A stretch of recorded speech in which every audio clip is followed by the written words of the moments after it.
So let's talk about science, but maybe not in the way you're used to thinking about it. I want you to forget, just for a moment, those heavy textbooks filled with facts. Instead, let's imagine science as an invitation. An invitation to question, to experiment, and to really explore the beautiful, complicated world all around us. And it all starts with something surprisingly simple. Okay, take a look at this. A simple paper plane, right? Soaring through the air. You might think, oh, that's just a game. But is it?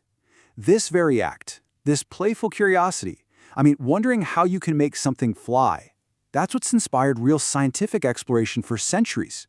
From the first inventors studying how birds fly to modern engineers designing jets, the dream of flight often started just like this.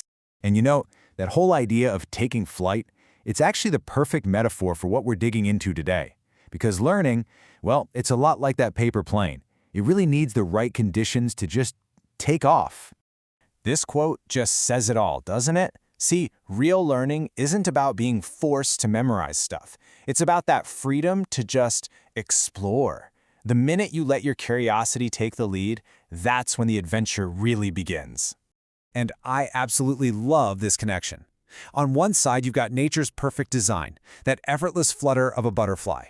And on the other, human ingenuity, a paper plane, something we build just by watching and trying things out. They're both driven by the exact same spirit of exploration. It just goes to show you, science really begins the moment we start paying attention. So if we really want to get science, we've got to step away from the book, you know? Sometimes we even have to step right out of the classroom. And here's the thing, the really crucial point. Science isn't just some subject you study. No way.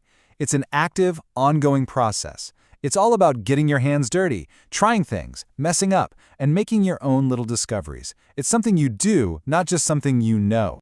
And here's the cool part. Anyone can walk this path. Seriously. It all starts so simply. You just observe. You look at the world around you. Then, that little spark of curiosity hits, and you ask, what if? From there, you test it out. You run a little experiment, and that leads you, finally, to a discovery. It's this simple, powerful loop that drives all of science forward. All right, so now let's take a quick little journey, and you'll see how this works across a bunch of different fields. And trust me, you're going to see some really surprising connections along the way. You know, we tend to think of science in these neat little boxes, right? Physics is over here, biology is over there. But that's not how the world actually works. In reality, it's all one big interconnected conversation. An idea in one area can totally spark a brand new question in another. Okay, for example, here's a question you've probably asked yourself right in your own kitchen. Why are some fruits so sour while others are super sweet? It seems like such a simple observation, but it's one that opens a door. And boom, that door leads you straight into the world of chemistry. That sour taste? It comes from natural acids, like citric acid. All of a sudden, your lunch isn't just lunch anymore. It's a science lab. You're seeing fundamental chemical properties right there in your apple. Okay, let's switch gears for a second. Here's another one from our everyday lives. What actually makes a lamp glow? What's going on inside those batteries and wires to make that happen? So, this question, it pulls us right into physics. We're talking electricity and energy. But it also connects to this much, much bigger idea, how things change. Think about it. The energy moving in a battery is a kind of change. And it's governed by the same universal laws that describe an ice cube melting or even a massive glacier shifting over centuries. Science is really the study of that change on every possible scale. And we can take this curiosity and scale it way, way up. I'm talking from a little lamp in your room all the way out to the entire cosmos. How do the Earth and the Moon cast these enormous shadows on each other, creating eclipses? It's the exact same science of light and optics that explains your lamp, just on an absolutely epic astronomical scale. Isn't that just incredible when you think about it? And all of this, it brings us to what might be the single most important idea we've talked about today. The real superpower in science, it isn't about having all the answers. It's about something else entirely. So I'm going to ask you directly, what do you think is more powerful? A known answer, one that's already in a book, or a brand new question, one that nobody has even thought to ask yet?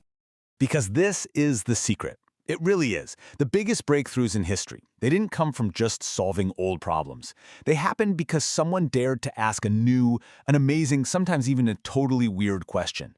Being a why person, that's the real key. Okay, so let's have some fun with this. Let's try to think like a scientist, right here, right now. Normally, you get a question, and you have to find the answer. We're going to flip that completely on its head.